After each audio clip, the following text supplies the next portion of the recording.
Today we are going to start vibrating of a stretch string or one dimensional wave equation. One dimensional wave equation basically क्या होगा, suppose आपके पास कोई string है और उस string को आप कहीं से किसी भी डायरेक्शन में पकड़ के खींच के छोड़ देते हैं तो आप देखेंगे कि वो वाइब्रेट करने लगेगी और वहाँ पर कुछ वेव्स बनने लगेंगी। तो इसलिए इसको हम क्या बोलते हैं, वन डायमेंशनल वेव इक्वेशन। और उसका जो इक्वेशन होता है वो क्या होता है, del two y over del t square equal to c square del two y over del x square. तो बेसिकली आपको यहाँ पर कॉन्सेप्ट को बहुत ही क्लियरली समझना पड़ेगा। मान लीजिए हमारे पास कोई स्ट्रिंग है, ये कोई स्ट्रिंग है, सपोज ये एक पॉइंट इधर और एक पॉइंट इधर, ये इस स्ट्रिंग को हमने दो पॉइंट पर बांध दिया है। मान लीजिए कोई धागा है या कोई वायर है हमारे पास, उसको हमने दो एंड पॉइंट पर उसको टाइट करके बांध दिया है। मान लीजिए ये पॉइंट ए है और ये पॉइंट बी है, और ये मान लेते हैं कि suppose the length of the string is L. ठीक है, तो अब आप सोचिए कि मान लीजिए अगर स्ट्रिंग यहाँ से स्टार्ट हो रही है और इधर जाकर एंड हो रही है, तो इन दोनों एंड पॉइंट को हमने कहीं पर भी दो पॉइंट्स पर इनको हमने एक जगह बांध दिया है टाइट करके। अब जब ये स्ट्रिंग को हमने टाइट करके बांधा हुआ है तो जब तक हमने इसको हम पकड़ के खींचेंगे नहीं ऊपर की तरफ या नीचे की तरफ, तो तब तक इसमें कोई भी मोशन स्टार्ट नहीं होगा। तो तब तक ये इनिशियली आप देखेंगे कि इसमें कोई डिस्प्लेसमेंट नहीं होगा। तो बहुत मान लेते हैं कि इसको आगे की तरफ बढ़ा देते हैं, सपोज ये एक्स एक्सिस है, और इधर की तरफ इसको आगे की तरफ इस तरीके से बढ़ा देते हैं, सपोज ये आपका वाई एक्सिस है। ठीक है, और ये कोई स्ट्रिंग है ए टू बी।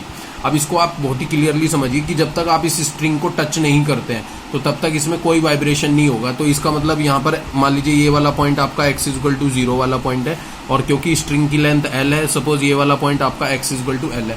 अगर आप एक्स एक्सिस की बात करते हैं तो एक्स एक्सिस पे वाई की वैल्यू क्या होती है, हमेशा जीरो होती है। तो y is equal to zero होगा यहाँ पर। एक्स एक्सिस के अलोंग वाई की वैल्यू क्या रहेगी, zero.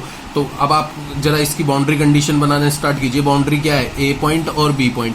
Eight A y is equal to zero, at x is equal to zero. अब आप मैंने ये क्या लिखा है, वाई जीरो होगा at x is equal to zero. कहने का मतलब ये है कि जब तक आपने स्ट्रिंग में कोई आउटर फोर्स नहीं लगाया, मान लीजिए ये स्ट्रिंग है और इसको आपने ऐसे पकड़ के बांध के छोड़ दिया, ये कोई स्ट्रिंग है ए से बी तक, और इसको आपने एज यूजुअल बांध के छोड़ दिया, तो अब आप देखेंगे कि जब तक इसमें आप कोई एक्सटर्नल फोर्स ना लगाएं तब तक इसमें कोई वाइब्रेशन नहीं होगी या कोई वेव्स नहीं बनेगी। तब तक ये as usual simple steady state condition में रहेगा। तो अगर ये स्टडी स्टेट कंडीशन में रहेगा तो तब तक वाई की वैल्यू क्या रहेगी, जीरो रहेगी। क्योंकि वैसे भी अगर आप स्ट्रिंग की बात भी ना करें, आप एक जनरल ज्योमेट्री की बात कीजिए कि एक्स एक्सिस पे वाई की वैल्यू क्या होती है, जीरो होती है। तो इसका मतलब x is equal to zero पर वाई की वैल्यू क्या होगी, जीरो। इसका मतलब x is equal to l पर वाई की वैल्यू क्या होगी, जीरो। यहाँ वाई को हम क्या कह रहे हैं, डिस्प्लेसमेंट। वाई का मतलब यहाँ पर है डिस्प्लेसमेंट। ठीक है, और x is equal to l का मतलब है लेंथ ऑफ स्ट्रिंग।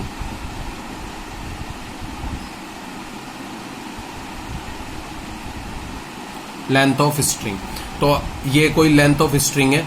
और डिस्प्लेसमेंट क्या रहेगा, डिस्प्लेसमेंट तभी तो होगा जब इसको आप ऊपर की तरफ खींचेंगे या नीचे की तरफ खींचेंगे, तभी तो इसमें कोई डिस्प्लेसमेंट आएगा या वाइब्रेशन करना ये स्टार्ट करेगा। जब तक इसमें आप कोई एक्सटर्नल फोर्स नहीं लगाते हैं तब तक वो वैल्यू क्या रहेगी, जीरो रहेगी। तो इसका मतलब एक्स इक्वल टू जीरो पर वाई की वैल्यू जीरो है और एक्स इक्वल टू एल पर भी वाई की वैल्यू जीरो है। ज्योमेट्रिकली भी अगर आप स्ट्रिंग की बात भी नहीं कर रहे, सिंपल आप एक्स एक्सिस की बात कर रहे हैं, तो एक्स एक्सिस पे हमेशा वाई क्या होता है, जीरो। तो एक्स इक्वल टू जीरो पर वाई क्या रहेगा, जीरो। तो y zero at x equal to zero. अगर इस इक्वेशन को आप देखें तो इस इक्वेशन के अकॉर्डिंग अगर आप देख पा रहे हैं, y डिपेंड कर रहा है t और x वेरिएबल पर। बहुत ही क्लियरली आप समझिए, y depend on t and x। अभी तो मैं 2 दिन से आपको ये आपको मेथड मैंने बताया था, जैसे कि मेथड मैंने आपको ये वाला पढ़ाया था कि जब आप वेरिएबल सेपरेबल वाला मेथड पढ़ रहे थे तो उसमें आपने देखा था कि डिपेंडेंट वेरिएबल को हम इंडिपेंडेंट वेरिएबल की टर्म्स में कैलकुलेट करते थे। तो इसका मतलब क्या है कि y का सॉल्यूशन किसकी टर्म्स में बनेगा, x और t की टर्म्स में बनेगा। तो यहाँ पर जो y होगा ना वो किस पर डिपेंड कर रहा है, x और t पर डिपेंड कर रहा है। तो x और t यहाँ पर इंडिपेंडेंट वेरिएबल है, तो y का जो फंक्शन बनेगा या इस डिफरेंशियल इक्वेशन का जो सोल्यूशन बनेगा वो किसकी टर्म्स में बनेगा, x और t की टर्म्स में बनेगा। और इसके लिए आपको पता है कि method of separation of variable हम लगाते थे और उसके अकॉर्डिंग हम सोल्व करते थे, जैसा कि हमने प्रीवियस क्लास में भी किया है। तो फिलहाल अभी आप देखिए कि हमें y की वैल्यू जीरो है, किस पर, at x is equal to zero पर। तो अगर इन दोनों को मैं कंबाइंड कर दूं, क्योंकि आपको याद होना चाहिए y किसका फंक्शन है, x और t का, तो y की वैल्यू जीरो है किस पर, x is equal to zero पर। तो मैं ऐसा लिख सकता हूं ना, ये पहले वाली कंडीशन होगी। इसको फर्स्ट कंडीशन कहेंगे हम, ठीक है। ऐसे ही दूसरे वाला केस ले लेते हैं, एट पॉइंट बी। अगर बी पॉइंट की बात करें तो बी पॉइंट पर आप देखिए x इक्वल टू एल की बात कर रहे हैं, तो बी पॉइंट पर क्या होगा, y उसमें भी 0 रहेगा at x equal to l point पर। दोबारा से समझिए, बी पॉइंट भी तो x एक्सिस पे ही है और x एक्सिस पे y क्या रहता है, 0 रहता है। या जब तक आपने स्ट्रिंग में कोई एक्सटर्नल फोर्स नहीं लगाया तो तब तक स्ट्रिंग वाइब्रेट नहीं करेगी। अगर स्ट्रिंग वाइब्रेट नहीं कर रही है तो ऑब्वियसली उसमें डिस्प्लेसमेंट 0 है, और डिस्प्लेसमेंट 0 है तो इसका मतलब y को हमने क्या बोला हुआ है, डिस्प्लेसमेंट। तो y क्या रहेगा, 0। तो y 0 होगा at x equal to l पर। तो y के लिए आप समझिए y किसका फंक्शन है, x और t का फंक्शन है।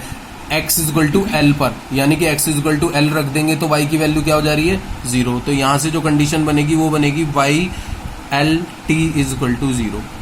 ये दूसरी 1 and 2 are called boundary condition. इनको हम क्या बोलते हैं, बाउंड्री कंडीशन बोलते हैं। अब दूसरी बात देखिए, मान लीजिए आप स्ट्रिंग को यहां से पकड़ते हैं और ऊपर की तरफ इस तरीके से स्ट्रेच करते हैं, तो ये स्ट्रिंग कुछ इस तरीके के फॉर्म पे आ जाएगी। अगर आप देखें तो इस तरीके से, मान लीजिए इस स्ट्रिंग को आप इधर से पकड़ते हैं, यहां से इस पॉइंट से आपने पकड़ा, मान लीजिए ये कोई पॉइंट है, ठीक है, इस पॉइंट से आपने पकड़ा और इस पॉइंट से पकड़ के आपने इसको यहां पर एक इस तरीके से पकड़ के रख लिया। मान लीजिए ये कोई आपकी स्ट्रिंग है और इस स्ट्रिंग को आपने बीच में से पकड़ा और ऊपर की तरफ इस तरीके से खींचा, तो इस तरीके की शेप कुछ बन जाएगी स्ट्रिंग की।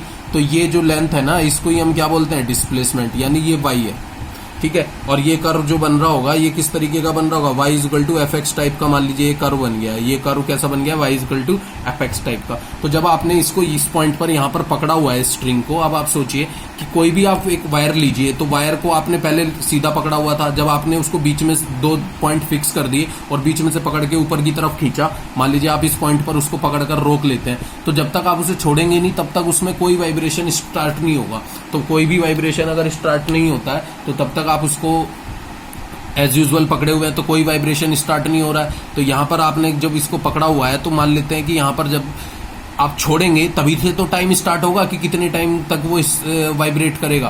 क्लियरली मेरी बातों को बहुत ही क्लियरली आप समझिए। मान लीजिए स्ट्रिंग को आपने यहां पर इस पॉइंट पर पकड़ लिया, ये पॉइंट मान लेते हैं सपोज सी पॉइंट है, ठीक है। इस सी पॉइंट पर आपने इसको पकड़ा हुआ है, तो सी पॉइंट पर जब तक आप इसको स्टैंड बाई पे रखेंगे यानी पकड़े रखेंगे तब तक तो कोई इसमें वाइब्रेशन नहीं होगी। वाइब्रेशन कब स्टार्ट होगी, जब इसको आप छोड़ देंगे। जैसे ही आप छोड़ेंगे तो आप देखेंगे कि ये इस तरीके से वाइब्रेट करने लगेगा ऊपर नीचे। तो जब ये वाइब्रेट करने लगेगा वो बात अलग है, पर जब तक आपने इसको यहाँ पर फिक्स किया हुआ है या पकड़ा हुआ है तब तक तो कोई स्ट्रिंग में वाइब्रेशन नहीं आएगी। तो जब वाइब्रेशन नहीं आएगी तो इसका मतलब ये डिस्प्लेसमेंट किस पर हो रहा है, जब टाइम क्या होगा, t इक्वल टू 0। टाइम कब स्टार्ट होगा, जैसे ही आप इसको छोड़ेंगे तब से टाइम स्टार्ट हो जाएगा। जैसे 10 सेकंड तक ये हो सकता है कि वाइब्रेट करे, हो सकता है 20 सेकंड तक वाइब्रेट करे छोड़ने के बाद, या छोड़ने के बाद 1 मिनट तक वाइब्रेट करे। वो डिपेंड करता है कि कितने फोर्स के साथ आप इसे खींचते हैं और कितने फोर्स के साथ इसको छोड़ा जाता है, जिससे कि ये जितनी ज्यादा इसको स्ट्रेच करके खींचा जाएगा उतना ही ज्यादा देर तक ये वाइब्रेट करेगा। तो वो टाइम कब शुरू होगा, जब इसको आप छोड़ देंगे। तो ये y equal to F x value कब होगी, जब टाइम t इक्वल टू क्या होगा, 0। तो इनिशियल कंडीशन कैसे लिखेंगे, initial condition y is equal to F x when time t is equal to 0, when time t is equal to 0। जब time क्या रहेगा, 0 रहेगा। आप फिर से समझिए, y is equal to, y किसका फंक्शन है, x और t का, और t को हम क्या कर रहे हैं, 0। तो इन दोनों को अगर कंबाइंडली लिखा जाए तो कंबाइंड फंक्शन क्या बनेगा, यहाँ पर बनेगा y x 0 equal to F x.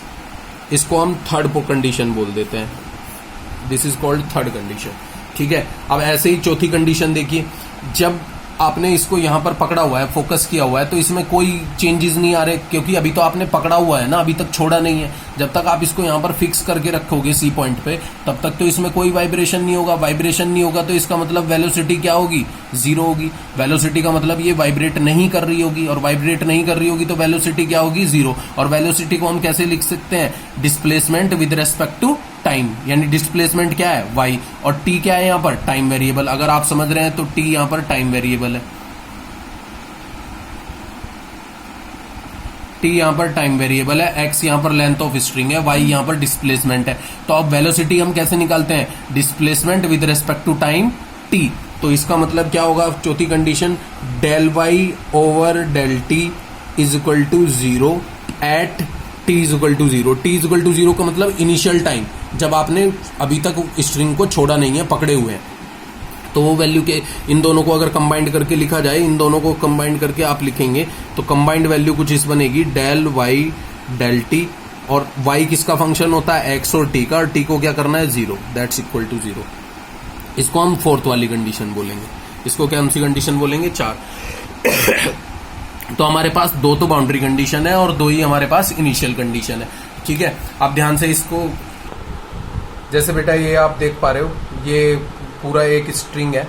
इस स्ट्रिंग को आप देखिए, मान लीजिए ये कोई मेरे पास स्ट्रिंग है, इसको मैंने दोनों पॉइंट पर फिक्स कर दिया। ये ए वाला पॉइंट है और ये आपका बी वाला पॉइंट है।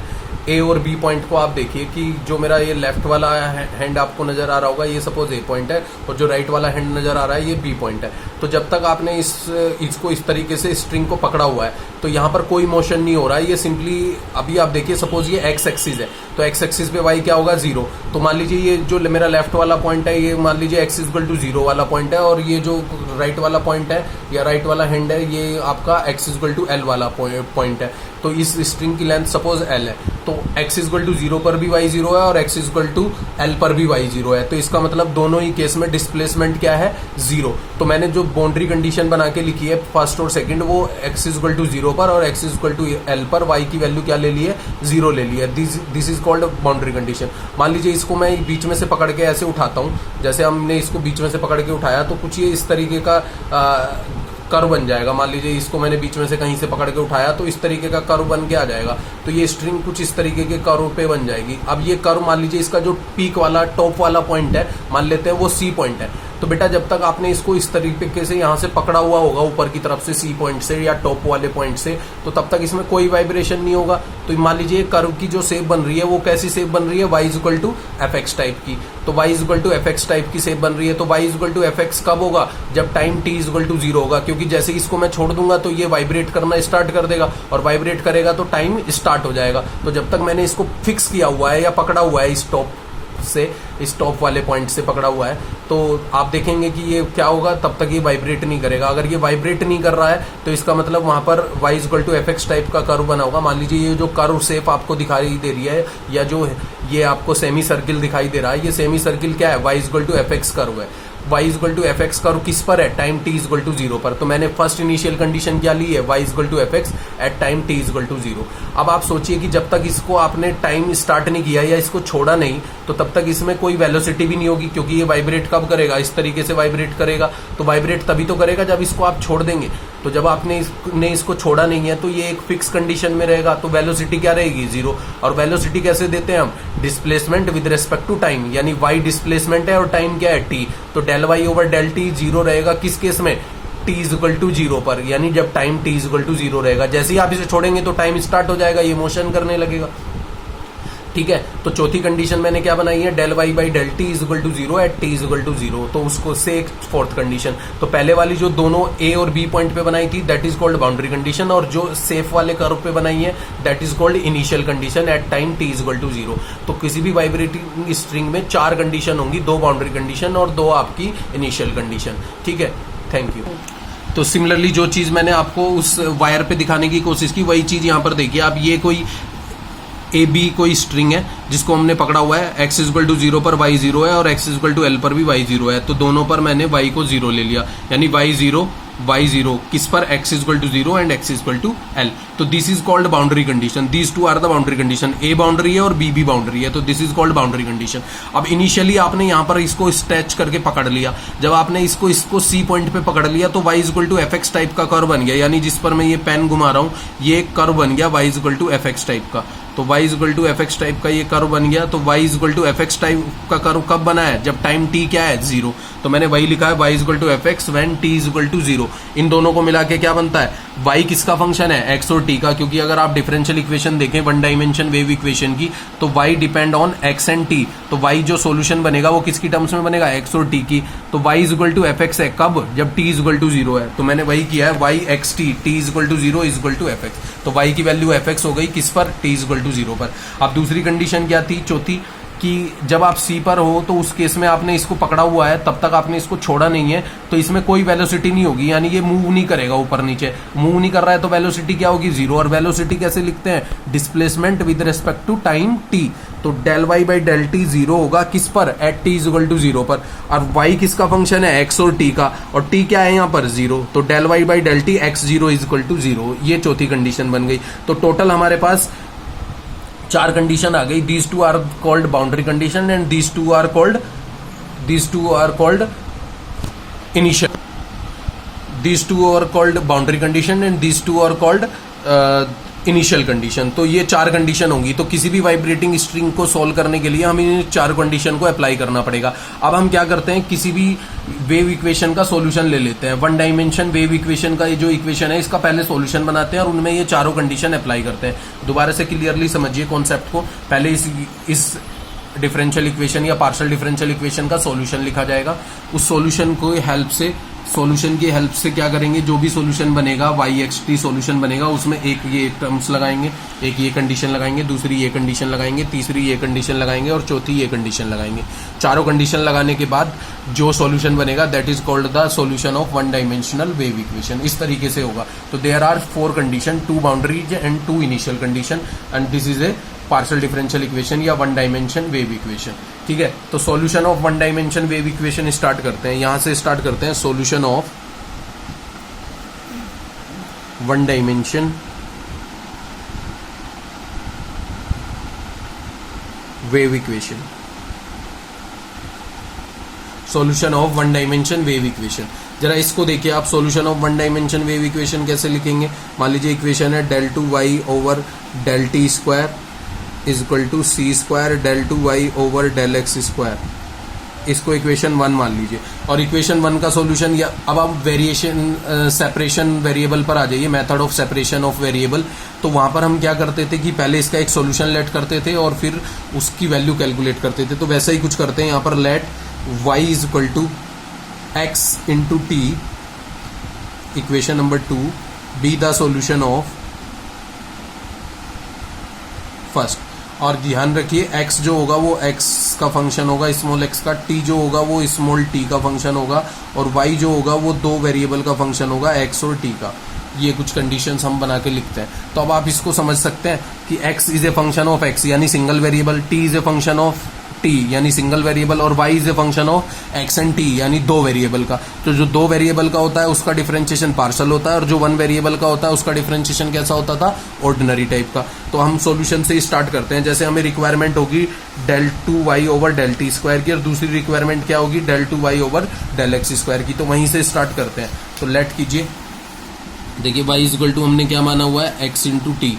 तो obviously del two y over del t square की अगर हम बात करते हैं तो इसका मतलब t का डिफरेंशिएशन 2 बार करेंगे तो x t डबल डैश बनेगा, और वहां पर t डबल डैश का मतलब क्या होगा, d two t over small d t square. और ये कल भी मैंने आपको बहुत बार बताया कि t double dash d two t d t square क्यों होता है, क्योंकि ये एक वेरिएबल का फंक्शन है तो इसका डिफरेंशिएशन ऑर्डिनरी टाइप का होता है। सिमिलरली अगर आप बात करें, मान लीजिए आप लिखते हैं del two y over del x square, तो डेल एक्स स्क्वायर के लिए x के रेस्पेक्ट में 2 बार डिफरेंशिएशन, तो x double dash into t बनता है। वहां पर x डबल डैश का मतलब क्या होगा, d two x over small d x square. ये नोटेशन मैं पहले भी कई बार आपको बता चुका हूँ। ये दोनों वैल्यू उठाकर इक्वेशन 1 में रख दीजिए। देन फ्रॉम फर्स्ट में रखते हैं तो ये बनेगा x t double dash is equal to x c square x double dash t. ठीक है, तो इसको थोड़ा सोल्व कर लेते हैं। तो ये वैल्यू कुछ बनेगी x double dash upon x और 1/c square T double dash upon T. ध्यान से देखिए, एक्स डैश के साथ में इस एक्स को ले आते हैं तो x double dash upon x, इस टी डबल डैश के साथ में टी को ले आते हैं और सी को भी ले आते हैं, तो 1/c square upon t double dash is equal to k मान लेता हूं। अब मैं के के लिए आपको केस बना के दिखाऊंगा। जैसे कि आपने देखा होगा मैंने वहां पर हर बार मैं क्या मानता था, P square minus P square. अब मैं यहाँ पर तीनों केस आपको दिखाऊंगा कि के की क्या क्या वैल्यू हो सकती है। के बेटा 3 ही तो ऑप्शन हो सकते हैं। के या तो 0 हो सकता है, दूसरा ऑप्शन या तो के पॉजिटिव हो सकता है, और तीसरा ऑप्शन या तो के नेगेटिव हो सकता है। 3 ही तो केस हो सकते हैं। मान लीजिए मैंने के माना है इस बार, आपको थोड़ी देर में पूरी पिक्चर क्लियर हो जाएगी कि के क्यों मान रहा हूं। के को मैं अब 3 अलग अलग केस में वैल्यू दे रहा हूं। के या तो जीरो हो सकता है, के या तो पॉजिटिव हो सकता है और के या तो नेगेटिव हो सकता है। तो के अगर जीरो है तो के अगर जीरो है तो जीरो लेके हम एक बार सोल्व करेंगे। के अगर पॉजिटिव है तो पॉजिटिव का मतलब मैं मान लेता हूँ पी स्क्वायर लेके सोल्व कर दूंगा, और के अगर नेगेटिव है तो मैं माइनस पी स्क्वायर लेके सोल्व कर दूंगा। आप देखेंगे इससे के लिए अलग सॉल्यूशन बनेगा, इसके लिए अलग सॉल्यूशन बनेगा और इसके लिए एक अलग सॉल्यूशन बनेगा। अब आप समझिए कि इन तीनों में से कोई एक सॉल्यूशन हमारे लिए बेस्ट होगा, तो जो सॉल्यूशन हमारे लिए बेस्ट होगा उसको हम रख लेंगे, बाकी दो को क्या कर देंगे, रिजेक्ट कर देंगे। दोबारा से सुनिए मेरी बात बहुत ध्यान से। यहाँ पर हम हमेशा माइनस पी स्क्वायर मानते थे वेरिएशन ऑफ सॉल्यूशन या method of separation of variable में। Method of separation of variable में हमेशा हमने क्या माना था, माइनस पी स्क्वायर। और मैंने खुद ही कहा था आपसे कि माइनस पी स्क्वायर मान के चलिए, कहीं पर भी के मत मानना। बट अभी मैं क्या मान रहा हूँ, इसको के मान रहा हूँ। अब के थोड़ी देर के लिए आप मान लीजिए, पर मैं इसको चेंज कर दूंगा माइनस पी स्क्वायर पर ही, यानी इसी पर लेकर आऊंगा। अब हम क्या करेंगे, पहले के इक्वल टू जीरो के लिए एक सोल्यूशन बनाएंगे, फिर k equal to P square के लिए एक सोल्यूशन बनाएंगे, और फिर k equal to minus P square के लिए सोल्यूशन बनाएंगे। आप देखेंगे कि पहला और दूसरा केस रिजेक्ट कर जाएगा, ओनली इसी के केस में हमारा बेस्ट सोल्यूशन निकल के आएगा। तो इसी सोल्यूशन को हम रखते हैं, जैसे कि माइनस पी स्क्वायर के लिए जो बनेगा। तो क्लियरली मैं अभी आपको मेथड समझाने की कोशिश कर रहा हूं, तो फिलहाल आप डील कीजिए के इक्वल टू जीरो पर। मान लीजिए हम फर्स्ट वाला केस ले लेते हैं, इफ के इक्वल टू जीरो, देन इसको इक्वेशन नंबर 2 मान लीजिए आप, या 3 मान लीजिए, ठीक है। देन फ्रॉम 3 तो आपको लगना चाहिए x double dash upon x equal to zero बन जाएगा। के की वैल्यू जीरो हो जाएगी तो के इज इक्वल टू जीरो ले लेंगे, तो x double dash upon x equal to zero. तो इसका मतलब क्या है, x double dash equal to zero.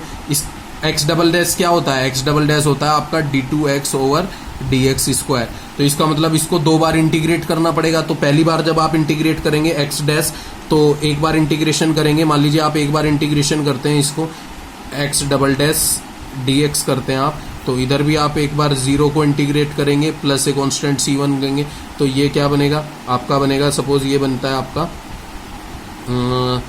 ये आपका बनेगा एक्स डैश और ये c1, ठीक है। एक बार और इंटीग्रेट करते हैं तो इस केस में क्या बनेगा, ये x बनेगा और ये c1 x बनेगा, और एक कांस्टेंट c2 ऐड कर लेते हैं, तो ये एक सॉल्यूशन बन के आएगा। क्लियरली आपको समझ में आ रहा होगा। एक्स डबल डैश को आपको अगर x बनाना है तो कितनी बार इंटीग्रेट करना पड़ेगा, दो बार। तो दो बार इंटीग्रेट करेंगे तो पहली बार में c1 आएगा और दूसरी बार में आपका c2 आ जाएगा। इसको x के रेस्पेक्ट में आप इंटीग्रेट कर रहे हैं, ठीक है। तो ये कुछ वैल्यू बन गई, x equal to c1x plus c2। ऐसे ही अगर आप बात कर रहे हैं 1/c² t double dash upon t, यानी ये वाला पार्ट लेते हैं, दैट्स इक्वल टू के। के का मतलब हम जीरो ले रहे हैं, क्योंकि अभी हम फर्स्ट केस पे बात कर रहे हैं के इज इक्वल टू जीरो पर। तो इसका मतलब यहाँ पर t double dash equal to zero बनेगा। और t डबल डैश क्या होता है, this is x double dash, और t डबल डैश क्या होता है हमारे पास, t डबल डैश होता है d2t ओवर dt स्क्वायर, ये होता है। तो t डबल डैश का मतलब इसको अगर हमें हटाना है, t लेके आना है, तो t का मतलब दो बार इंटीग्रेट करना पड़ेगा। तो दो बार इंटीग्रेट करेंगे तो वैसे ही बनेगा t is equal to c3t plus c4, क्योंकि t के रेस्पेक्ट में कर रहे हैं, स्मॉल t के रेस्पेक्ट में। तो बहुत सारे बच्चे यहाँ पर x और t में गलती करते हैं, तो वो ध्यान से देख लीजिए, ये x बनेगा और ये t बनेगा, क्योंकि ये t का डेरिवेटिव है और ये x का डेरिवेटिव है। तो ये एक बन के आएगा। इन दोनों से हम सोल्यूशन कैसे लिखेंगे, तो सोल्यूशन क्या था हमारा, y is equal to xt। तो सोल्यूशन क्या बनेगा बच्चे, सोल्यूशन बनना चाहिए c1x c2 c3t plus c4। तो एक सॉल्यूशन हमारा ये आ गया बनके, इसको इक्वेशन नंबर 4 मान लेते हैं। ये कब बना है, जब k is equal to zero है। अब एक सॉल्यूशन बनाते हैं हम k is equal to P square के लिए। मान लेते हैं कि केस नंबर 2 ले लीजिए आप, जैसे कि केस नंबर 2 ले लेते हैं। Number 2, if k is positive, k positive होगा तो क्या बनाएगा, पी स्क्वायर बनाएगा बच्चे। तो k पॉजिटिव होता है तो पॉजिटिव क्या होगा, पी स्क्वायर। पॉजिटिव यानी अगर p नेगेटिव भी है तो नेगेटिव का स्क्वायर भी क्या होता है, पॉजिटिव। तो k हमेशा पॉजिटिव रहेगा अगर हम k is equal to P square ले लें। तो इसका मतलब हम ये ऐसा कुछ लिख रहे हैं, x double dash x 1/c² t double dash upon t is equal to P square, ऐसा कुछ लिख रहे हैं। तो एक बार सोल्व करते हैं, x double dash upon x equal to P square से। तो ये केस ले लेते हैं, x double dash x equal to P square. तो यहाँ से वैल्यू क्या बनेगी, x double dash minus P square x equal to zero. इस तरीके का केस बन के आएगा। तो इसका मतलब क्या है बच्चे, इसका मतलब है d2x over small dx square और ये है p square x equal to 0। तो इसको अगर आप डी की फॉर्म पे भी लिखें तो d square minus P square capital X equal to 0। तो ये कैसी डिफरेंशियल इक्वेशन है? Linear ordinary differential equation with constant coefficient.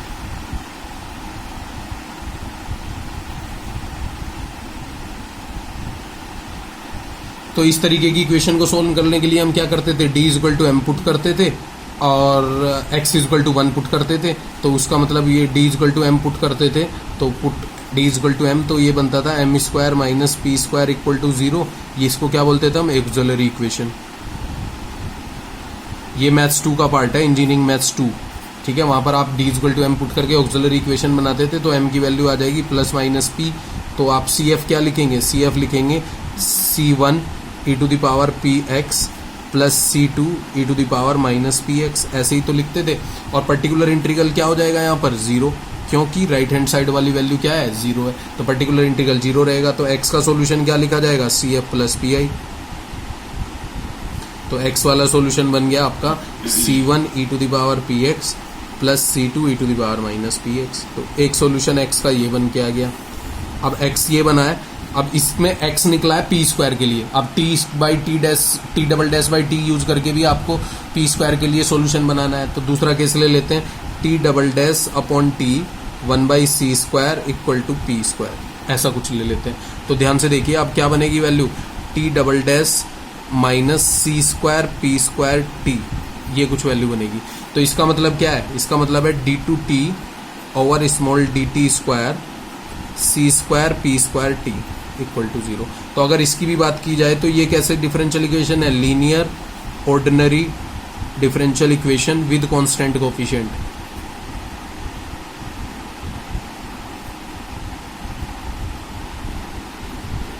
With constant coefficient. तो इसको सॉल्व करने के लिए भी हम क्या करते थे? इसको कुछ इस फॉर्मेट पे लिख लेते थे, d square minus C square P square t equal to 0। और डी को क्या पुट कर देते थे? m, put d equal to m। तो यहाँ पर क्या बनता था? m square c square P square equal to 0। इसको क्या बोलते थे? ऑक्सिलरी इक्वेशन, ठीक है। इसको क्या बोलते थे? Auxiliary equation. अब यहाँ से m की वैल्यू क्या बनेगी? प्लस माइनस cp, इस तरीके की कुछ वैल्यू बनेगी। m की वैल्यू प्लस माइनस cp। तो सॉल्यूशन क्या बनेगा? t का सॉल्यूशन कुछ बनेगा। अब आप सोचिए कि ये t की डिफरेंशियल इक्वेशन है और किसकी टर्म्स में है? स्मॉल t की टर्म्स में। तो t का सॉल्यूशन किसकी टर्म्स में बनेगा? Small t। जैसे यहाँ पर x की डिफरेंशियल इक्वेशन थी और स्मॉल x की टर्म्स में थी, तो x का सॉल्यूशन किसकी टर्म्स में बना? स्मॉल x की टर्म्स में। x का सॉल्यूशन किसकी टर्म्स में बना? Small x। तो ऐसे ही यहाँ पर t का सॉल्यूशन किसकी टर्म्स में बनेगा? स्मॉल t की। तो बहुत सारे बच्चे यहाँ पर गलती करते हैं, वो क्या लिखते हैं? ऐसे लिख देते हैं e to the power cpx। तो आपको लिखना पड़ेगा cpt, क्योंकि डिनोमिनेटर में वेरिएबल क्या था? t, small t। ऐसे ही c4 e to the power cpt, ठीक है। अब y equal to x t हमारा सॉल्यूशन होता है, आपको पता है। तो x वाली वैल्यू आई है ये, तो x वाली वैल्यू लिखेंगे c1 e to the power px, c2 e to the power minus px, और ये क्या है? c3 e to the power cpt और c4 e to the power minus cpt। तो ये एक सॉल्यूशन बन गया आपका। इसको ये सॉल्यूशन किस केस में बना है? इसको पांचवी इक्वेशन मान लीजिए, इक्वेशन नंबर 5, ठीक है। इक्वेशन नंबर 5 ये किस केस में बना है? 4 k is equal to positive यानी p स्क्वायर के लिए बना है ये, ठीक है। अगर इससे पहले वाले सॉल्यूशन की बात करें तो ये किसके लिए बना था? 4 k इज इक्वल टू 0 के लिए, ठीक है। ये k इज इक्वल टू 0 के लिए बना था। ऐसे ही केस नंबर 3 भी ले लेते हैं। केस नंबर 3 क्या है? ऐसे ही क्वेश्चन नंबर क्वेश्चन कह रहा हूँ, थर्ड वाला कंडीशन ले लीजिए। थर्ड वाली कंडीशन क्या है? k इज नेगेटिव यानी माइनस पी स्क्वायर। इसके लिए हमने सॉल्यूशन बना दिया, इसके लिए सॉल्यूशन बना दिया, अब इसके लिए सॉल्यूशन बनाते हैं। मैं दोबारा से आपको बता रहा हूँ कि हम 3 सॉल्यूशन बनाने जा रहे हैं, k इज इक्वल टू 0 के लिए, k is equal to P square के लिए और k is equal to minus P square के लिए। पर हमारे लिए यूजफुल केवल एक ही होने वाला है, वो कौन सा होगा? माइनस पी स्क्वायर वाला। बाकी दोनों क्या हो जाएंगे? रिजेक्ट हो जाएंगे। इसलिए आपने देखा होगा कि जब मैं method of separation of variable करा रहा था तो केवल मैं हर बार आपको माइनस पी स्क्वायर पर ही सॉल्यूशन दे रहा था। उसका रीजन है कि क्योंकि हमारे हर केस में माइनस पी स्क्वायर वाला सॉल्यूशन ही सुटेबल होता है। वो मैं अभी सॉल्यूशन करने के बाद आपको बताऊंगा कि क्यों माइनस पी स्क्वायर ही हमारे लिए सुटेबल है, ठीक है। तो जैसे थर्ड वाला केस भी बना लेते हैं। थर्ड वाला केस मान लेते हैं, if k is equal to negative, यानी k क्या मान लेते हैं माइनस पी स्क्वायर। p अगर पॉजिटिव भी हुआ और पी स्क्वायर हमेशा पॉजिटिव होगा तो हमेशा माइनस लगा देंगे तो वो क्या रहेगा, नेगेटिव ही रहेगा। तो उसको आगे एक्सटेंड कर लेते हैं। तो k is equal to minus P square अगर हम ले लेते हैं तो देन इक्वेशन कैसे बन जाएगी, x upon x equal to 1/c square T double dash upon T is equal to minus P square. ऐसा कोई केस बनेगा। तो एक बार सोल्व कर लेते हैं, x double dash upon x equal to minus P square से। तो इक्वेशन क्या बनेगी, x डबल डैश प्लस के p square x equal to 0।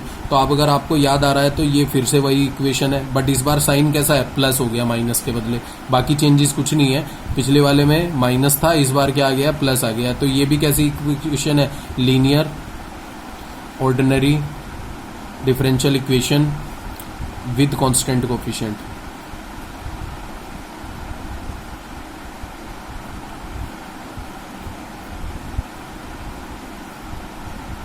With constant coefficient. तो इसको लिए भी हम वैसे ही लिख लेते हैं, इसको डी की फॉर्म में लिख लेते हैं, d square plus p square x equal to 0।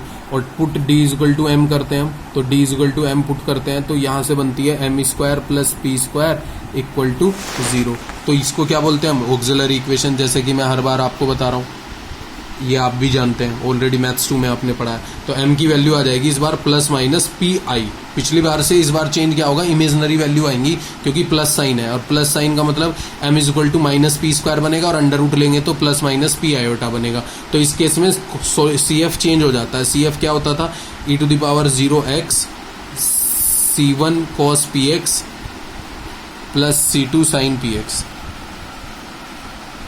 मैंने कल भी इस तरीके का एक क्वेश्चन आपको बताया था। तो ये सी एफ क्या बन जाएगा, c1 cos px plus c2 sin px।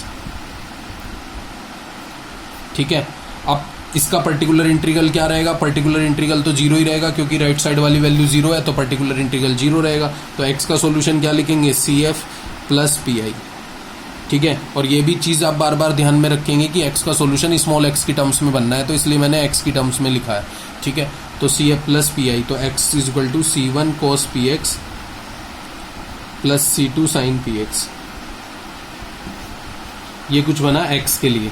अब t के लिए भी बना लेते हैं। तो t के लिए क्या लिखेंगे, 1/c square T double dash upon t 1/c square T double dash upon T is equal to minus P square, ऐसा ले लेते हैं। तो इसको अगर आप सोल्व करेंगे तो ये बनेगा t double dash c square P square t is equal to 0। और टी डबल डैश का मतलब क्या है यहाँ पर, d two t over small d t square plus c square P square t is equal to 0। तो ये कैसी डिफरेंशियल इक्वेशन है, linear ordinary differential equation with constant coefficient, with constant coefficient है। तो ऑब्वियसली इसको आप क्या लिखेंगे, d square plus c square P square t को कॉमन ले लीजिए equal to 0। Put d is equal to m, तो इसका मतलब क्या हो जाएगा, m square plus c square P square equal to 0। तो एम की वैल्यू बनेगी प्लस माइनस के सी पी आई। अब इसके लिए सी एफ लिखना है तो सी एफ आप लिख देंगे, C F is equal to, वैसे ही मैं लिख रहा हूँ e to the power 0 t. ध्यान दीजिए क्यों टी लिख रहा हूँ, क्योंकि टी का सोल्यूशन स्मॉल टी की टर्म्स में बनना है। तो ध्यान दीजिए E to the power 0 T C3, क्योंकि C1 C2 तो यूज हो चुका है, तो C3 cos CPT plus C4 sin CPT। ठीक है, ये कुछ CF बनेगा। पर्टिकुलर इंटीग्रल क्या रहेगा इस केस में भी 0 ले लेते हैं, पर्टिकुलर इंटीग्रल भी। तो पर्टिकुलर इंटीग्रल क्या रहेगा इस केस में, पर्टिकुलर इंटीग्रल आप देखिए, पर्टिकुलर इंटीग्रल इस केस में रहेगा 0। तो टी का सॉल्यूशन क्या बनेगा, CF प्लस पी आई। ठीक है, तो CF प्लस पी आई, तो टी इज इक्वल टू कुछ बनेगा C3 cos CPT plus C4 sin CPT, ये कुछ बनता है। तो दिस इज टी। और कंप्लीट सॉल्यूशन कैसे बनता है, y is equal to x t. तो y is equal to x का मतलब C1 cos px plus C2 sin px। ये किसका सॉल्यूशन था, कैपिटल X के लिए। और कैपिटल T के लिए सॉल्यूशन क्या बना है, C3 cos CPT plus C4 sin CPT। ये सॉल्यूशन बना है आपका, ये इसको आप देखिए, ये इसको मान लेते हैं इक्वेशन नंबर 6। ये किसके लिए बना है? 4k इज नेगेटिव, नेगेटिव का मतलब -p² के लिए ये सॉल्यूशन बना है। अब देखिए मैंने 3 सॉल्यूशन यहाँ पर बना दिए, मैं आपको एक तीनों सॉल्यूशन दिखाता हूँ। जैसे ये वाला सॉल्यूशन किसके लिए बना था? k is equal to p² के लिए, k is equal to p² के लिए इक्वेशन नंबर 5 का सॉल्यूशन बना था। ऐसे ही अगर k इज इक्वल टू 0 की बात की जाए,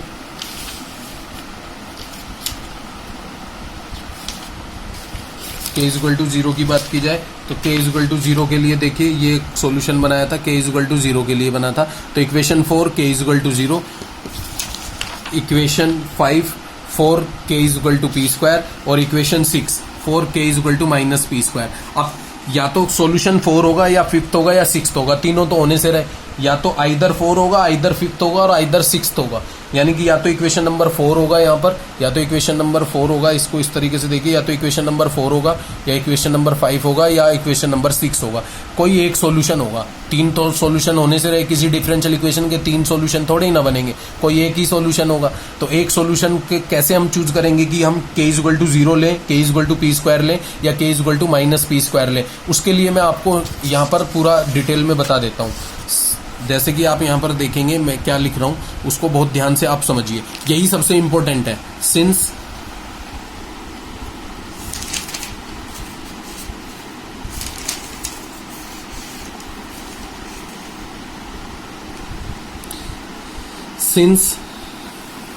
we have here 3 solutions,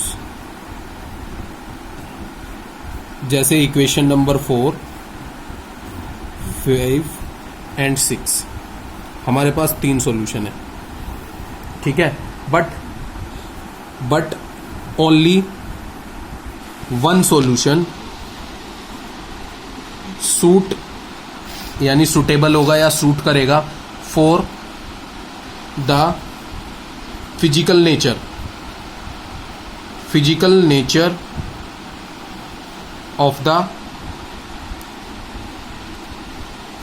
nature of 1 dimension wave equation. यानी वेव इक्वेशन के जो हमारी सॉल्यूशन, कोई एक सॉल्यूशन ही, कोई भी फिजिकल नेचर, यानी जो फिजिकल नेचर होगा 1 डायमेंशन वेव इक्वेशन का, उसके लिए कोई एक सॉल्यूशन ही सुटेबल होगा, बाकी 2 रिजेक्टेड केस होंगे। तो कैसे हम पता करें कौन सा रिजेक्टेड है, कौन सा एक्सेप्टेड है? तो उसके लिए हमें क्या करना पड़ेगा, पहले फिजिकल नेचर जान लेते हैं। सिंस वी आर डीलिंग, हम क्या डील कर रहे हैं यहां पर? We are dealing with 1 dimension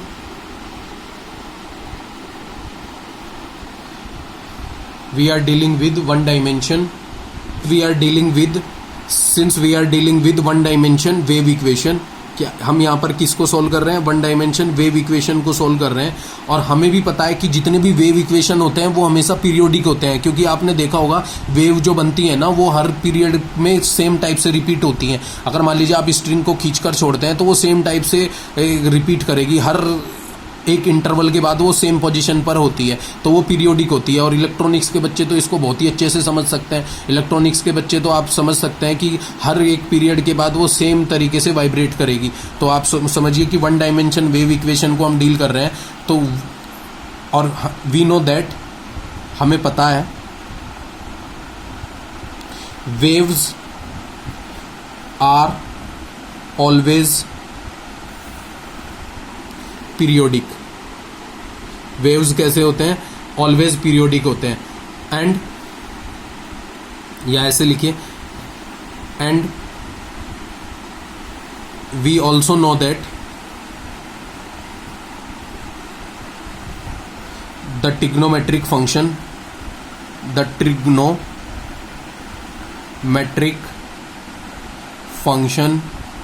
is always periodic.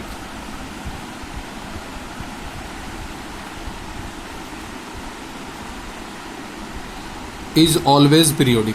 अब आप फिर से क्लियरली इस बात को समझ पा रहे होंगे कि हम किसको डील कर रहे हैं, वन डायमेंशन वेव इक्वेशन को, और we know that the waves are always periodic, और हमें यह भी पता है कि trigonometric function is always periodic. अब आप समझना पड़ेगा किस क्वेश्चन या किस सॉल्यूशन के अंदर आपके ट्रिग्नोमेट्रिक फंक्शन आ रहे हैं। तो अब आप इसको लिखिए, ओनली सॉल्यूशन नंबर 6 कंटेन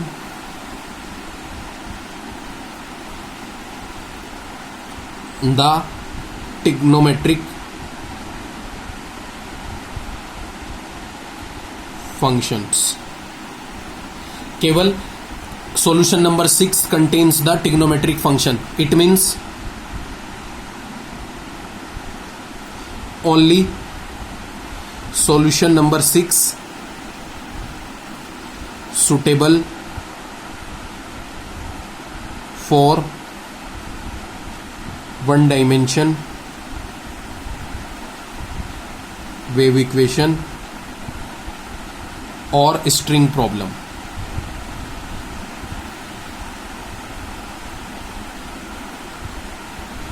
अब इसको आप एक बार फिर से क्लियरली समझिए। हमारे पास 3 सॉल्यूशन है, equation number 4, equation number 5 and equation number 6, but only one solution suitable for the physical nature of one dimension wave equation. तो इनमें से तीनों में से कोई एक solution physical nature of one dimension wave equation को सूट करेगा।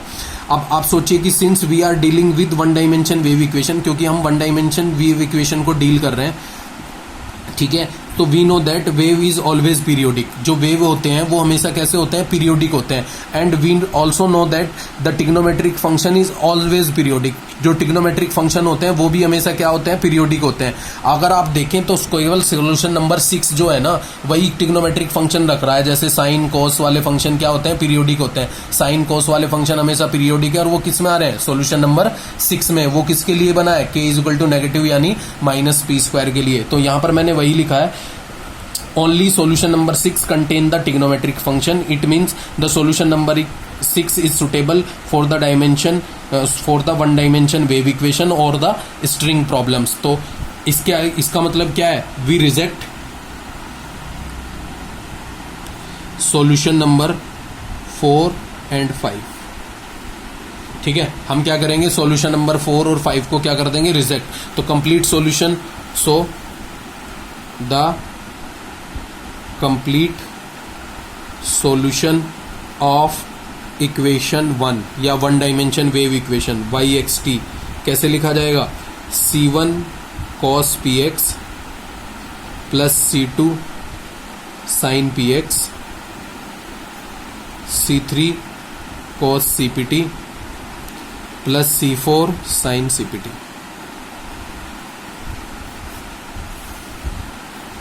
जिसको आपने इक्वेशन नंबर 6 बोला हुआ है। और ये किसके लिए बनी थी, 4 k is equal to negative या -p² के लिए। ये किसके लिए बना था, 4 k is equal to negative या -p² के लिए ये सॉल्यूशन बना था, अगर आप समझ पा रहे हैं। तो मैं एक बार फिर से आपको सॉल्यूशंस दिखा देता हूँ। अगर आप सॉल्यूशंस की बात कर रहे हैं तो सॉल्यूशंस तीनों देख लीजिए आप एक बार। जैसे ये इक्वेशन नंबर 4 की बात करें तो ये किसके लिए था, k इज इक्वल टू 0 के लिए। इक्वेशन नंबर 5 की बात करें तो ये किसके लिए था, k is equal to p² के लिए। और इक्वेशन नंबर 6 की बात करें तो ये किसके लिए था, k is equal to negative यानी -p² के लिए। तो k के हमने 3 केस बनाए थे, तो 3 केस में से 2 केस रिजेक्ट कर जाते हैं, 4 और 5। क्यों, क्योंकि इसके अंदर भी कोई ट्रिग्नोमेट्रिक फंक्शन नहीं है और इसके अंदर भी कोई ट्रिग्नोमेट्रिक फंक्शन नहीं है। ट्रिग्नोमेट्रिक फंक्शन क्यों सर्च कर रहे हैं हम, क्योंकि हम वन डायमेंशन वेव इक्वेशन को डील कर रहे हैं। और वेव इक्वेशन क्या होती हैं, पीरियोडिक होती हैं, यानी वो हर पीरियड के बाद सेम पोजीशन को रिपीट करती हैं। और पीरियोडिक फंक्शन कौन से होते हैं, ट्रिग्नोमेट्रिक। तो ट्रिग्नोमेट्रिक किस में आ रहे हैं, सोल्यूशन नंबर 6 में। और वो किसके लिए बना है, -p² के लिए। तो ये दोनों किसके केस हो गए, रिजेक्शन के। अब आपको समझ में आ रहा होगा कि method of separation of variable में मैं हर बार -p² क्यों लेता था, क्योंकि हमारे जितने भी सॉल्यूशन बनेंगे वो किसके लिए बनेंगे, -p² के लिए। ये हमेशा क्या हो जाया करेंगे, रिजेक्ट हो जाया करेंगे। k इज इक्वल टू 0 वाला पोजीशन और k is equal to p² वाला पोजीशन क्या कर जाएगा, उसको फिजिकल नेचर को सूटेबल ही नहीं होगा। तो फिजिकल नेचर को सूट नहीं करेगा तो उनको हम किस में डाल देंगे, रिजेक्ट में। तो हम क्वेश्चन में केवल किसको डील करेंगे, -p² को। अब बहुत सारे बच्चे सोच रहे होंगे कि हम इतना बड़ा क्वेश्चन हर बार सोल्व करेंगे, नहीं। आपको k इक्वल टू 0 दिखाने की नीड नहीं है, आपको k equal to P square दिखाने की नीड नहीं है, आपको केवल किसके लिए सोल्व करना है, माइनस पी स्क्वायर के लिए। ये मैंने आपकी नॉलेज के लिए बताया कि आपको इतना काम करना पड़ेगा, बट अगर आप k equal to P square और k इक्वल टू 0 को स्किप भी कर देते हैं तो कोई दिक्कत नहीं है, आप डायरेक्टली किसके लिए सोल्व कीजिए, माइनस पी स्क्वायर के लिए, क्योंकि बच्चों का कंफ्यूजन दूर होना बहुत जरूरी है कि क्यों हम माइनस पी स्क्वायर ले रहे थे। तो ये मैंने आपको बताया कि क्यों हम माइनस पी स्क्वायर से डील कर रहे थे, तो ये माइनस पी स्क्वायर से हमने डील कर लिया। अब इसके बाद क्या आता है, अब आपको पता होना चाहिए कि हमारे पास कुछ बाउंड्री कंडीशंस भी थी। अगर आप देखें तो ये बाउंड्री कंडीशंस भी थी, जैसे पहली बाउंड्री कंडीशन ये थी, सेकंड बाउंड्री कंडीशन ये थी, इनिशियल कंडीशन फर्स्ट ये थी और सेकंड इनिशियल कंडीशन ये थी। इन चारों कंडीशन को आपको सॉल्यूशन नंबर 6 यानी इक्वेशन नंबर 6 पर यूज करना है, यानी इस इक्वेशन पर आपको लगाना है। इस इक्वेशन को यूज करते हुए इसको आगे सोल्व करते हुए जाना है। तो जरा ध्यान से देखिए, हम इसको सोल्व करते हैं, तो जरा इसको सोल्व करते हैं। तो जरा एक बार देखिए आप, जैसे ये हमारा कंप्लीट सॉल्यूशन आ गया, इस कंप्लीट सॉल्यूशन पे हम इनिशियल कंडीशन लगाना स्टार्ट करते हैं। जैसे पहली कंडीशन क्या है, y0 t is equal to 0, तो पहली कंडीशन लगा देते हैं, बाउंड्री कंडीशंस।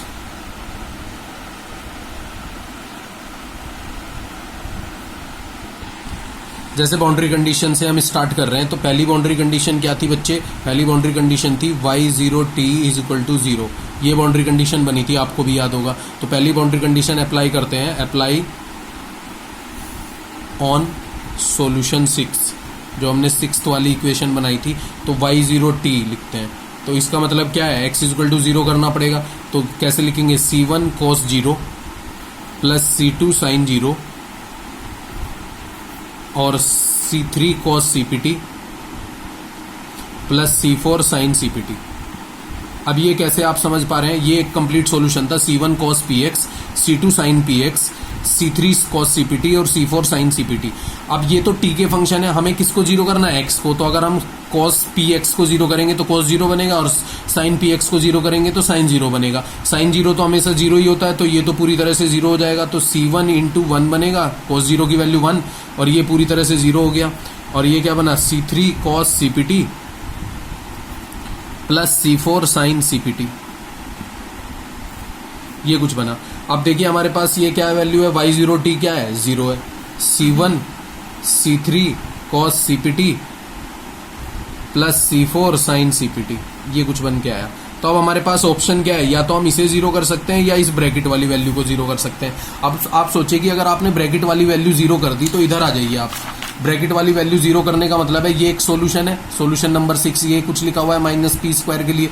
तो ये वैल्यू अगर आपने 0 कर दी, तो y into this function into 0, 0 into this function complete 0, तो सॉल्यूशन क्या हो जाएगा, 0 हो जाएगा। तो इसका मतलब इसको तो हम 0 नहीं ले सकते, तो एक ही ऑप्शन हमारे पास बचा है, इसको तो हम चाहकर भी 0 नहीं कर सकते, तो ऑप्शन क्या बचा है, c1, तो c1 इज 0।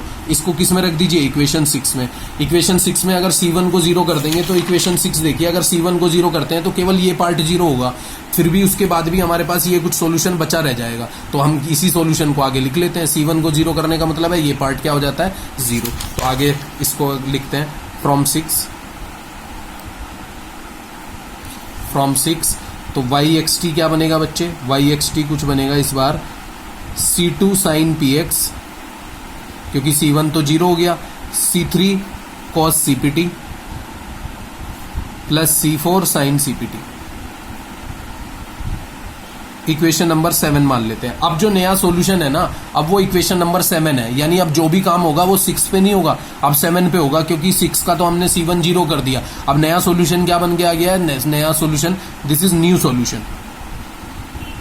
तो अब जो भी काम होगा वो न्यू सॉल्यूशन पे होगा। अब न्यू सॉल्यूशन के लिए हम दूसरी बाउंड्री कंडीशन लाते हैं। दूसरी बाउंड्री कंडीशन क्या थी, YLT इक्वल टू 0।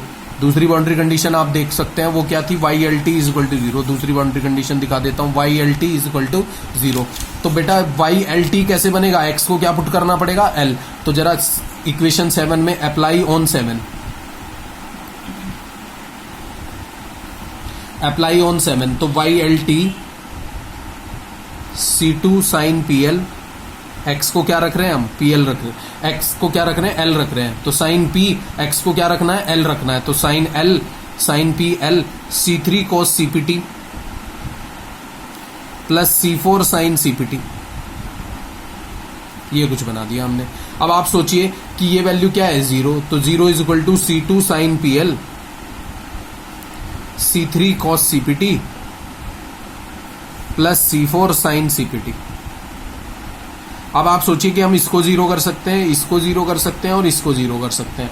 अब आप सोचिए इसको तो हम जीरो करेंगे नहीं, इसको जीरो करने का मतलब है सोल्यूशन नंबर, न्यू सोल्यूशन जो बना था उसमें 7 में इसको जीरो करना, zero into this function, complete solution zero. C2 को जीरो नहीं कर सकते, अगर C2 को जीरो कर दिया ना आपने, zero into this function, complete solution zero. पर यहाँ ध्यान दीजिए ये साइन PX है और ये क्या है, साइन PL। अगर हम साइन PL को जीरो कर लें तो इसका मतलब क्या है कि इस पे इफेक्ट नहीं पड़ेगा ये, क्योंकि ये क्या है, साइन PX है। तो ना इसको जीरो कर सकते हैं ना इसको जीरो कर सकते हैं, तो ऑप्शन क्या बचा, साइन PL को क्या कर पाएंगे, zero, only for sine PL। तो क्या पुट कर पाएंगे, sine PL equal to zero, sine PL equal to zero. और साइन जीरो कब होता है, साइन n पाई पर। तो दोनों तरफ से अगर कंपेयर किया जाए तो PL क्या बन जाता है, n पाई। तो बेटा P की वैल्यू क्या आ जाएगी, n पाई बाई L, क्योंकि P भी तो हटाना है, P तो वैल्यू आपको खुद से लेट की हुई है, P क्या था, P तो आपने खुद से लेट किया था, तो P को भी तो हटाना है, तो P की वैल्यू क्या आ जाएगी, sine n pi by L। इसको किस में पुट कर दो, इक्वेशन नंबर 7 में।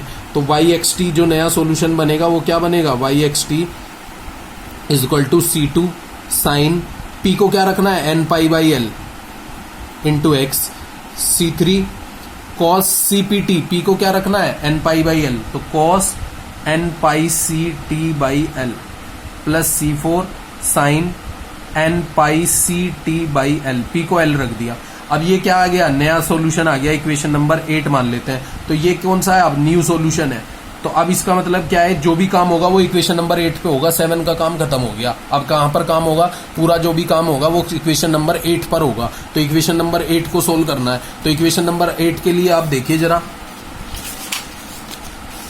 इक्वेशन नंबर 8 के लिए हम आ जाते हैं। तो इक्वेशन नंबर 8 पर अगर हम आएंगे तो उससे पहले हमें एक बाउंड्री कंडीशन भी देखनी पड़ेगी। वो बाउंड्री कंडीशन क्या थी, अगर आप देख पा रहे हो तो बाउंड्री कंडीशन तो खत्म हो गई दोनों। अब हम इनिशियल कंडीशन पर आ जाते हैं। तो इनिशियल कंडीशन क्या थी, एक तो थी y equal to fx when t equal to 0, यानी ये कुछ बनी थी। और दूसरी कंडीशन क्या थी, del y over del t x0 equal to 0। तो पहले मैं ये फोर्थ वाली लगा रहा हूं, उससे क्या फायदा होगा कि इक्वेशन थोड़ी छोटी हो जाएगी। उसके बाद मैं लास्ट में थर्ड वाली लगाऊंगा। तो स्टार्ट विद फोर्थ। तो फोर्थ वाली कंडीशन लगाते हैं। फोर्थ वाली कंडीशन क्या है, for initial conditions, initial condition लगाते हैं। वो क्या है, del Y over del T x0 is equal to 0, ये है। तो अब आप सोचिए कि ये y वाला इक्वेशन देखिए आप, ये कंप्लीट सॉल्यूशन लास्ट में ये बना था नया सॉल्यूशन। इसको हमें t के रेस्पेक्ट में पहले डिफरेंशिएट करना है। तो t के रेस्पेक्ट में इसको तो करेंगे नहीं, क्योंकि ये तो x के फंक्शन है। C2 और sine n pi l by l into X तो सेम रहेगा। इसको डिफरेंशिएट करके लिखेंगे t के रेस्पेक्ट में, क्योंकि ये दोनों फंक्शन किसके हैं, t के। तो t के रेस्पेक्ट में इसको डिफरेंशिएट कर दीजिए पहले। तो पहले कर देते हैं del y over del X, sorry del t x into T. ये कहां से कर रहे हैं, अप्लाई ऑन 8, इक्वेशन 8 पर अप्लाई करना है। तो उसके पहले उसको डिफरेंशिएट करना पड़ेगा, डेल बाई एक्स टी। तो आपको याद होगा C2 भी सेम रहेगा, sine n pi x by L भी सेम रहेगा। C3 cos CPT, cos का डिफरेंशिएशन क्या होगा, minus sine n pi CT by L, और t का करेंगे तो n pi C by L बनेगा यहाँ पर। ऐसे ही अगर C4 की बात करें तो साइन का डिफरेंशिएशन क्या होगा, cos n pi CT by L, और t का करेंगे तो n pi C upon L, ये कुछ बन के आएगा। और इसके बाद t को क्या करना है, 0, क्योंकि अगर इन दोनों को सेम करना है हमें, अगर इस वैल्यू को और इस वैल्यू को सेम बनाना है तो t को क्या करना पड़ेगा, 0 करना पड़ेगा। तो t को 0 कर दीजिए। तो del y by del T x0 equal to C2 same रहेगा, sine n pi x by L भी सेम रहेगा। रीजन, क्योंकि बेटा ये C2 कांस्टेंट है, ये x का फंक्शन है, और हम किसको कर रहे हैं, t को 0। तो t को 0 करिए यहाँ पर, C3 n pi C by L. जैसे इधर आते हैं साइन 0, साइन 0 बनेगा, t को 0 करने का मतलब साइन 0, और साइन 0 क्या होता है, 0। ऐसे ही C4 n pi C by L, ये क्या बनेगा, कोस 0। कोस 0 की वैल्यू क्या होती है, 1, ये वैल्यू बन गई। तो अब आप सोचिए कि वैल्यू क्या बनी, ये equal to del Y over del T x0, del Y over del T x0 क्या दिया हुआ है, 0। तो 0 equal to C2 sine n pi x by L, ये सेम, ये सेम, ये तो 0 हो चुका है। तो ये क्या बनेगा, C4 n pi C by L. ठीक है, अब आप सोचिए ये ऑप्शन है 0 कर सकने का, ये ऑप्शन है 0 करने का, ये ऑप्शन है 0 करने का, और ये ऑप्शन है 0 करने का। अगर आपने C2 को जीरो किया तो सॉल्यूशन जीरो हो जाएगा, sine N pi X by L को जीरो किया तो सॉल्यूशन जीरो हो जाएगा। जैसे यहाँ पर सॉल्यूशन नंबर 8 देखिए आप, सॉल्यूशन नंबर 8 में आ जाते हैं। C2 को जीरो करेंगे ये जीरो हो जाएगा, sine N pi X by L को जीरो करेंगे ये जीरो हो जाएगा, और इसको जीरो करेंगे तो ये जीरो हो जाएगा और ये जीरो हो जाएगा। तो इसका मतलब क्या है कि सारी वैल्यूज जीरो हो सकती हैं। तो उसके लिए हमें क्या करना पड़ेगा, ना इसको जीरो कर सकते, ना इसको जीरो कर सकते, ना इसको, केवल एक ही ऑप्शन बचता है। वो क्या बचता है, C4 is equal to zero, C4 is equal to zero. तो C4 is equal to zero कर लिया आपने, तो C4 की वैल्यू जीरो किस में पुट कर दीजिए, इन 8, इक्वेशन नंबर 8 में। तो इक्वेशन 8 इधर देखिए, इक्वेशन 8 क्या है बच्चे, इक्वेशन 8 को अगर आप देख पा रहे हैं, इक्वेशन 8 कुछ इस तरीके से आपको दिखाई देगी, C2 sine N pi X by L, C3 cos N pi C T by L, C4 sine N pi C T by L. तो C4 को जीरो करने का मतलब है ये वाली टर्म्स क्या हो जाएगी, जीरो।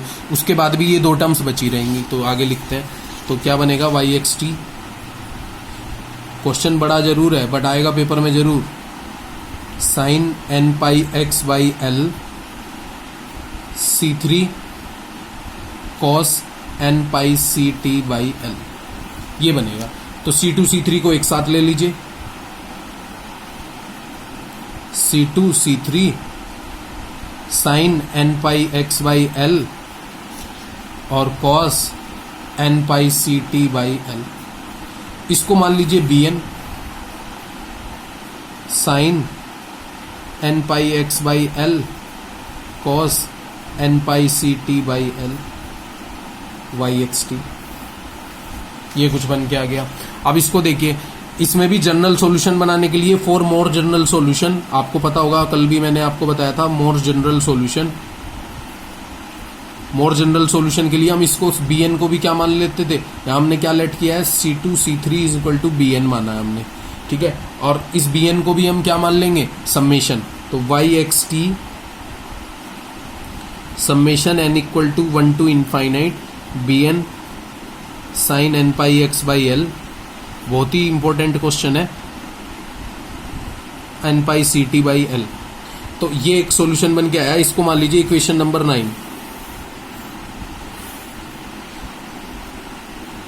तो अब आपको समझना पड़ेगा न्यू सॉल्यूशन क्या है हमारा, इक्वेशन नंबर 9 है। रीजन, अभी भी एक इक्वेशन बची हुई है, अगर एक इक्वेशन आपको याद हो तो एक इक्वेशन वो कौन सी बची हुई है, वो बची हुई है ये वाली, y is equal to F X when T is equal to zero, या Y X zero is equal to F x. तो थर्ड वाली कंडीशन बची हुई है, मैंने पहले फोर्थ अप्लाई कर दी।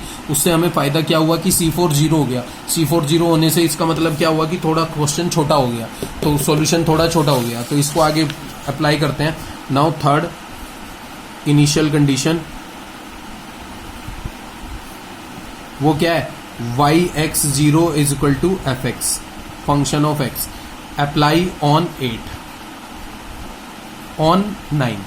समझिए आप, अब जो नया काम होगा वो सारा 9 पर होगा। अब 8 का काम खत्म हो गया, 8 ने यहां पर C4 को जीरो कर लिया, C4 को जीरो हो गया 8 के लिए, तो 8 का काम खत्म। अब नया सॉल्यूशन क्या बना है, 9। अब 9 वाले पर पूरा काम होना है। तो Y X zero is equal to F X apply on 9।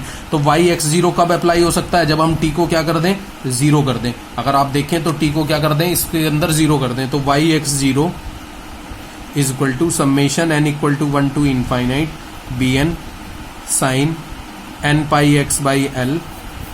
इसको जीरो करते हैं, इसको जीरो करने का मतलब cos जीरो बनेगा, क्योंकि t को जीरो कर रहे हैं बेटा, ये तो x का फंक्शन है, सेम लिख दिया। ये क्या है, cos जीरो, cos जीरो की वैल्यू क्या होती है 1। तो जरा इसको देखिए, वाई एक्स जीरो क्या लिखेंगे हम, एफ एक्स। तो वाई एक्स जीरो हम लिखेंगे Y X zero is equal to F X, ठीक है। वाई एक्स जीरो क्या दिया हुआ है हमें, एफ एक्स दिया हुआ है। तो जरा इधर से स्टार्ट कीजिए आप, इसको किससे रिप्लेस कर दीजिए, एफ एक्स से। तो ये क्या बनेगा, F X summation N equal to 0 to infinite Bn sine N pi X by L. ये कुछ वैल्यू बन के आती है। जरा इसको देखिए, इक्वेशन नंबर 10 मान लेते हैं। बेटा अगर आपने फोरियर सीरीज पढ़ी थी ना,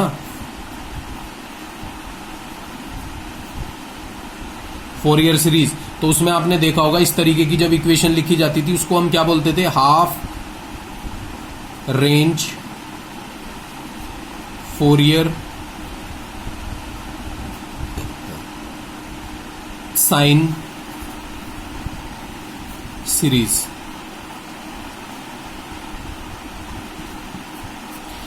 याद आ रहा होगा आपको, इसको क्या बोलते थे, half range Fourier sine series. और half range Fourier sine series का बी एन, ये वाला बी एन कैसे कैलकुलेट होता था, बी एन कैलकुलेट होता था, B N is equal to 2/L from 0 to L F X sine N pi X by L into D X, ये calculate होता था। ठीक है, अब जैसे ही ये इसको इक्वेशन नंबर 11 मान लीजिए, तो एफ एक्स कहां से आएगा, एफ एक्स वो फंक्शन होगा जो इसके लेफ्ट पर दिया होगा।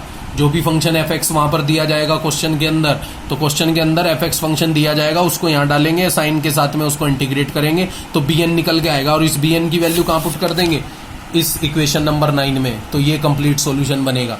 तो इसके बाद क्या करेंगे, find the value of B N and put the value of bn in 9 for getting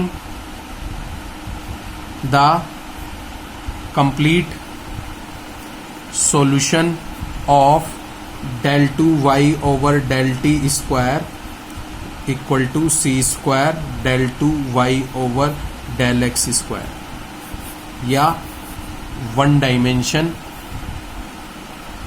wave equation,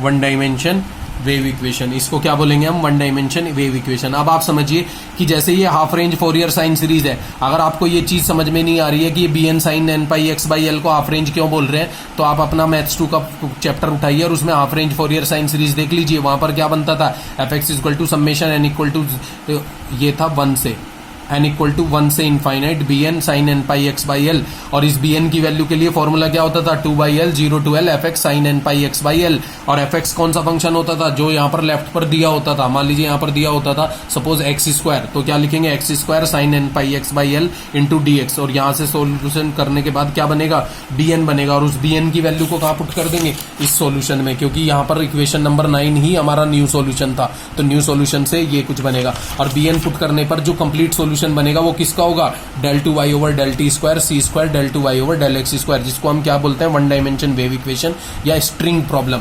अब इसमें एक नोट मैं आपको बता रहा हूं, वो नोट आपको देखना पड़ेगा। सबसे पहले हमें क्या दिया होगा, गिवन कंडीशन क्वेश्चन में हमें ये होगी, गिवन क्या होगा, del 2y over del t square is equal to c square del 2y over del x square, ये क्वेश्चन में दिया जाएगा गिवन। इसके अलावा ये कंडीशन फिक्स रहेगी हमेशा, y0 t is equal to 0, first वाली कंडीशन, इसको हम, और दूसरे वाली क्या होती थी, y l t is equal to 0, these two are the boundary condition, तो वो हमेशा फिक्स रहेंगी। जब इसको अप्लाई करते हैं तो C1 0 होता है, जब इसको अप्लाई करते हैं तो P की वैल्यू निकलती है n पाई बाई l। और तीसरी कंडीशन इनिशियल कंडीशन होती है, वो कौन सी होती है, y x 0 is equal to F X. और चौथी कंडीशन क्या होती है, del y over del t x 0 is equal to 0, these are the called initial condition, these are called initial condition. तो आपको ध्यान रखना है कि पहले वाली कंडीशन फिक्स रहेगी हमेशा, सेकंड वाली कंडीशन फिक्स रहेगी हमेशा, और थर्ड वाली कंडीशन भी फिक्स रहेगी हमेशा। तो 3 कंडीशन फिक्स रहेंगी, फर्स्ट, सेकंड एंड फोर्थ। केवल चेंज क्या होगा, ये फंक्शन हर बार चेंज हो जाया करेगा। क्वेश्चन में क्या होगा, एफ एक्स की वैल्यू वो चेंज कर दिया करेगा। एफ एक्स का मतलब वो दे देगा एक्स स्क्वायर, कई बार वो दे देगा e to the power x, कई बार वो दे देगा इसको cos x, कई बार वो दे देगा इसको sin x, कई बार वो दे देगा 1 माइनस एक्स स्क्वायर, कई बार वो दे देगा आपको l माइनस एक्स। तो वो चेंज होती रहेगी। तो आपका जो सॉल्यूशन होगा ना, वो पहले कंडीशन पर भी सेम रहेगा, दूसरी पर भी सेम रहेगा, चौथी पर भी सेम रहेगा। केवल चेंज कहां पर आया करेगा, इस bn वाली वैल्यू पर, जो एफ एक्स यहां पर लिखा जाएगा। एफ एक्स जैसे जैसे क्वेश्चन में चेंज होएगा तो वो आपकी वैल्यू चेंज होती जाएगी। तो कहने का मतलब क्या है कि जैसे ये आएगा तो आप हमेशा क्या मानेंगे, x double dash upon x 1 by C square T double dash upon T is equal to minus P square. अब आपको पी स्क्वायर और के के लिए सोल्व नहीं करना है। और जब आप ये मान लेंगे तो आपका सोल्यूशन हमेशा क्या बनेगा, ये कुछ बनेगा, Y X T is equal to C1 cos px C2 sin px। आप चाहे तो इसको याद भी कर सकते हैं, C3 cos cpt plus C4 sin cpt।